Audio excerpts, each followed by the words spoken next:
அனைவருக்கும் வணக்கம். இன்னைக்கு ஒரு சிறுகதை பற்றி பார்க்கலாமா? இன்னைக்கு நான் பேசுகிறக்காக தேர்ந்தெடுத்தது வேல ராமமூர்த்தி எழுதிய தடம் அப்படிங்கிற சிறுகதை.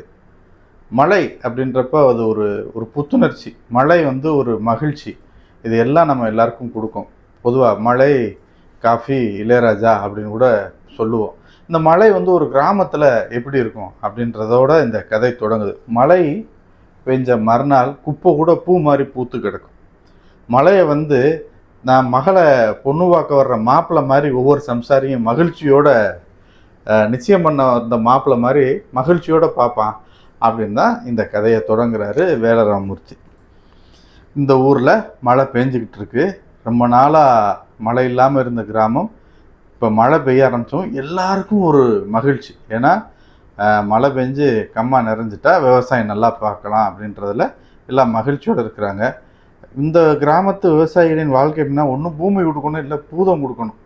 அப்படி அது எங்கிட்டாவது வந்தால் தான். மற்றபடி இங்கேருந்து விளைய வச்சு வெள்ளாமையை எடுத்து அறுவடை செஞ்சு பணம் சம்பாரிச்சா தான் அவங்களுடைய வாழ்வாதாரம். அப்படின்றப்ப இந்த மழை பெய்யவும் எல்லாருக்கும் மகிழ்ச்சி ஆகுது. தெம்பாக இன்னொரு டீ போடுப்பான்னு டீ போட சொல்லி குடிச்சிட்டு தெம்போட கடன் சொல்கிறாங்க. ஏன்னா கடன் கட்டிட முடியுன்ற நம்பிக்கை வந்துருச்சு. இப்போ தான் புதுசாக பார்த்துக்கிட்ட மாதிரி ஒருத்தரை குசலம் விசாரிச்சுக்கிறாங்க. என்னப்பா நல்லா இருக்கியா, என்ன ஏதுன்னு கேட்டுக்கிறாங்க. வீட்டில் மனைவி பிள்ளைகளை பேர் சொல்லி அன்போடு அழைக்கிறாங்க. இந்த பேர் சொல்லி அன்போடு அழைக்கிறாங்கன்றப்பயே நம்ம புரிஞ்சுக்கணும் அந்த மழை எந்த அளவுக்கு அவங்களுக்கு ஒரு புத்துணர்வையும் மகிழ்ச்சியையும் கொடுத்துருக்கு அப்படின்னு. இப்படியாக இந்த மழை பெய்ந்ததோடு இந்த கிராமத்துக்குள்ளே கூட்டிகிட்டு போகிறார். இந்த மழை பெஞ்சு இந்த ஊரே புணுப்புணுன்னு அங்கங்கே தூரிக்கிட்டு இருக்கப்போ அங்கங்கே பேச ஆரம்பிக்கிறாங்க. ஒவ்வொருத்தராக கேட்குறாங்க. அவர் கேட்குறாரு, ஏன் மீனா, ஏன் விதை நெல் எம்பிட்டு வச்சுருக்க அப்படின்னு கேட்குறாரு மனைவிட்ட. விதை நெல்லா? உன் தங்கச்சி மக வருதுன்னு விருந்து வச்சிய, அப்புறம் விதை நெல்லத்தான் அவிச்சும் அரைச்சும் விருந்து வச்சேன் அப்படின்னு அந்த அம்மா சொல்லுது. என் தங்கச்சி மக வந்ததை இப்போ சொல்லி காட்டுறியாக்கும். இப்போ என்னடி செய்கிறது, மழை பெஞ்சிருச்சு, விதைக்கணும், விதை நெல்லுக்கு என்ன பண்ணுறது அப்படின்னு கேட்டிருக்கேன். முகமது ராவுத்தர் வீட்டில் கேட்டிருக்கேன், தரேன் இருக்காங்க. ஒரு படி எவ்வளவா? இப்போ காசுலாம் இல்லை, சும்மா தான் கொடுக்குது அந்த அம்மா, நல்ல மனுஷி அப்படின்னு சொல்லுது. ஸோ விதை நெல் எடுத்து அடுத்து விதைக்கிறதுக்கான எல்லா ஏற்பாடுகளையும் செய்ய ஆரம்பிச்சிட்டாங்க. மழை கொட்டிக்கிட்டே இருக்கு. இனிமேல் இந்த விவசாயிகள் 6 மாதத்துக்கு பிடிக்க முடியாது. விதை போட, நாற்று நட, துளி அடிக்க, பரம்படிக்கன்னு இந்த எல்லா விஷயங்களுக்கும் மண்டைக்குள்ளே ஓட ஆரம்பிச்சிருது இந்த விவசாயிகளுக்கு. இப்போ மழை எப்படி கொட்டுதுன்னா கொட்டிக்கிட்டே இருக்குது. மழை கொட்டுறத அவர் சொல்லியிருக்கிறாரு.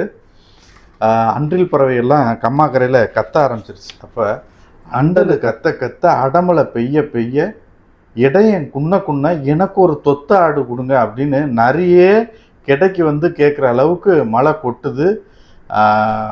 அந்த மழை வேகத்தில் எல்லாரும் டீ கடையில் இருக்கிற சம்சாரியெல்லாம் பேசிக்கிட்டு இருக்கிறாங்க. டீ கடையும் ஒழுக ஆரம்பிக்குது.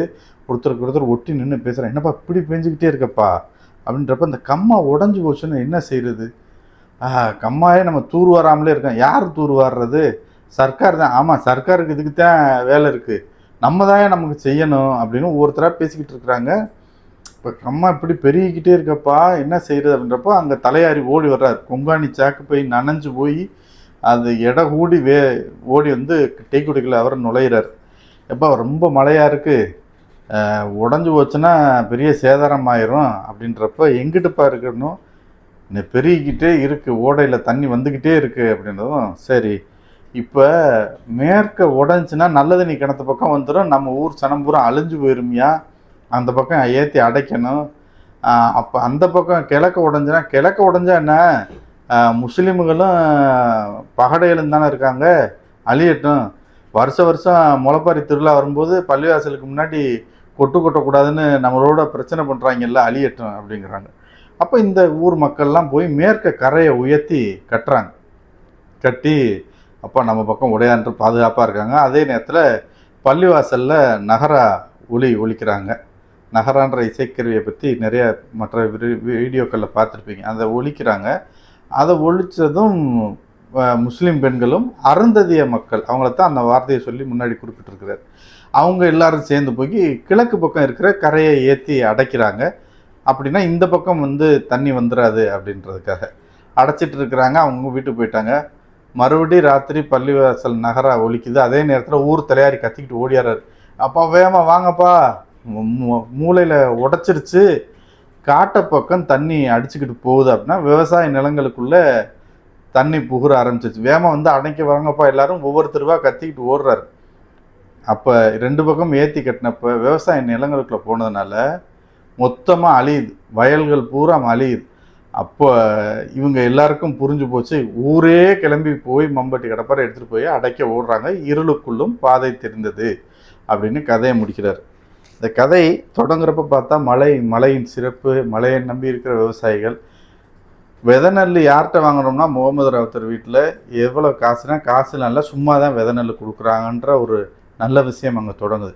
அப்புறம் பள்ளிவாசல் பக்கம் போகும்போது கொட்டடிக்க விட மாட்டுறாங்கன்ற ஒரு மத பிரச்சனையும் அந்த இடத்துல சொல்கிறாரு.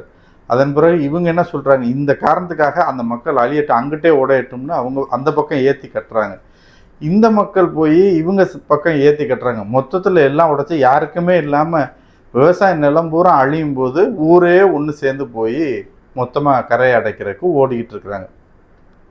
நம்மளுடைய வாழ்வியலில் இந்த மழையோ விவசாயமோ எவ்வளோ முக்கியம் இந்த கிராமத்தில், அதே அளவுக்கு இந்த மதமும் சாதியும் எந்த அளவுக்கு பிளவுகளை ஏற்படுத்தியிருக்கு அப்படின்றதையும் இந்த கதையில் புரிஞ்சுக்கிற முடியுது.